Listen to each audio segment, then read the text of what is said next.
E aí, vamos fazer nosso ano bíblico?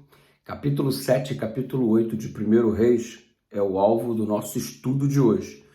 No capítulo 7, nós estamos vendo Salomão edificando o templo e todas as suas outras construções que marcaram a sua trajetória na sua monarquia.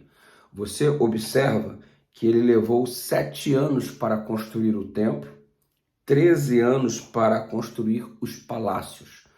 Quando você quer construir alguma coisa, tempo precisa ser dedicado a isto. O que significa que você não vai construir seu lar, sua família, se você não dedicar tempo. Você não vai construir uma vida sólida com Deus se você não dedicar tempo para isso. Quando nós estabelecemos os nossos valores, eles só são valores de fato se nós dedicamos tempo para isto que qualificamos como valores. Caso contrário, eles serão apenas palavras soltas ao vento. Valores existem quando nós dedicamos tempo. Quer um exemplo? Pastor, eu sei que os meus filhos são tesouros do Senhor, meus grandes valores, ok? Quanto tempo você dedica para os teus filhos para edificar essa relação de pai e filho? Então, os teus valores não são tão fortes assim se você não dedica tempo para isto. E tempo de qualidade, não é tempo por tempo. Note que Salomão, para construir algo, levou tempo, dedicou tempo. E não conseguiremos a mesma coisa, edificar alguma coisa, se não utilizarmos a mesma fórmula. Pense nisso e no que você está gastando o seu tempo. Ele dedicou um bom tempo para a construção da casa do Senhor. E note que Davi queria muito fazer isso, não lhe foi permitido.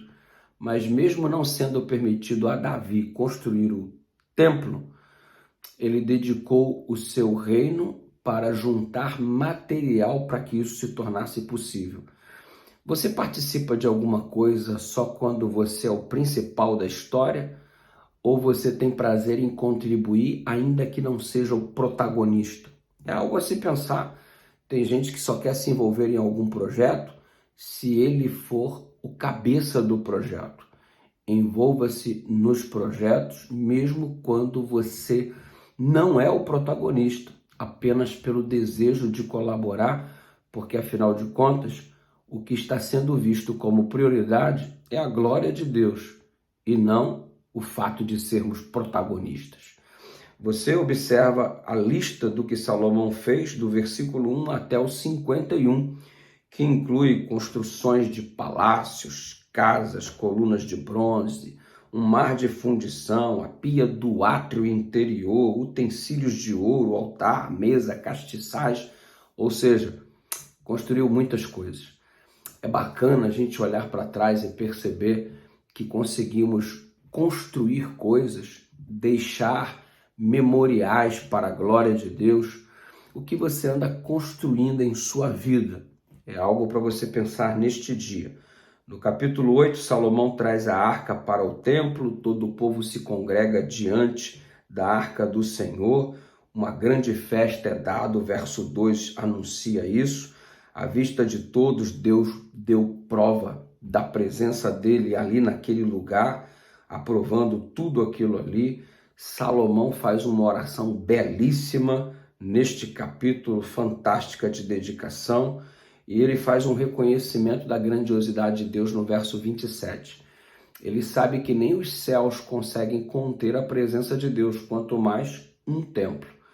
É óbvio que o templo não é o lugar onde somente Deus está. Eu vou na casa de Deus porque lá Deus está. Vou na presença do Senhor porque eu vou na casa dele. Você não estava na presença do Senhor quando estava na sua casa? Você não estava na presença do Senhor quando estava no seu trabalho? Quando eu vou à igreja, eu não vou na igreja para estar na presença do Senhor. Na presença do Senhor eu já vivo, todos os dias e em qualquer lugar.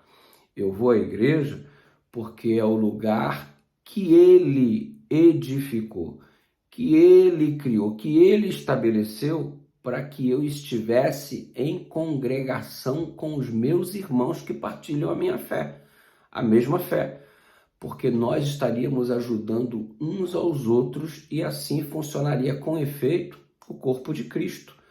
A igreja, ela tem um papel importante, foi criada pelo próprio Deus. Se não fosse importante, Deus não a teria estabelecido. Estabelece o templo no Velho Testamento, estabelece a igreja no Novo Testamento, e é claro, dentro de contextos bem diferentes, rituais que lá existiam no Velho não existem mais no Novo. Todavia, o papel da igreja de congregar os irmãos diante da presença do Senhor é um papel instituído pelo próprio Deus. Você pode dizer, pastor, eu não posso ficar em casa e cultuar só em casa, Deus não vai aceitar. Deus aceita e você pode, mas Deus tem um propósito para a igreja dele. E se eu me recuso a estar na igreja, eu estou recusando o propósito de Deus para o qual ele edificou a igreja nesta terra. É simples assim. E a pergunta é óbvia. Você por acaso quer deixar que o propósito de Deus para o qual ele edificou a igreja deixe de se cumprir na sua vida? E note, eu não vou na igreja porque tem muito fofoqueiro, que na igreja tem muita gente assim, muita gente assada, que fizeram isso comigo, que fizeram isso aquilo. Jesus não deixou de se congregar com seus discípulos porque entre eles havia um Judas. Não deixou. Ele continuou congregando com os seus discípulos a despeito de haver um Judas.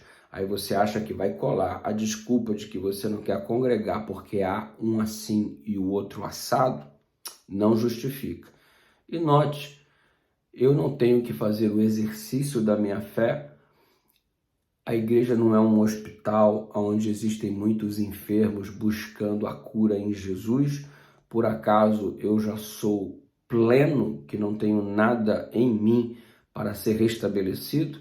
Porque se eu me coloco na posição de não ir na igreja porque lá existem muitas pessoas erradas, por acaso eu sou o mais certo do universo? E indo à igreja para exercer a minha comunhão com os irmãos necessária e apontada pelas Escrituras Sagradas, eu não estaria inclusive desenvolvendo a minha fé? Então, é algo a se pensar. Jesus não deixou de se congregar com seus discípulos, não deixe você de se congregar com os seus irmãos, e eu espero que haja no meu e no seu coração o seguinte sentimento quando pensarmos na igreja. Alegrei-me quando me disseram, vamos à casa do Senhor. Ótimo dia para você, graça e paz, um beijo no seu coração.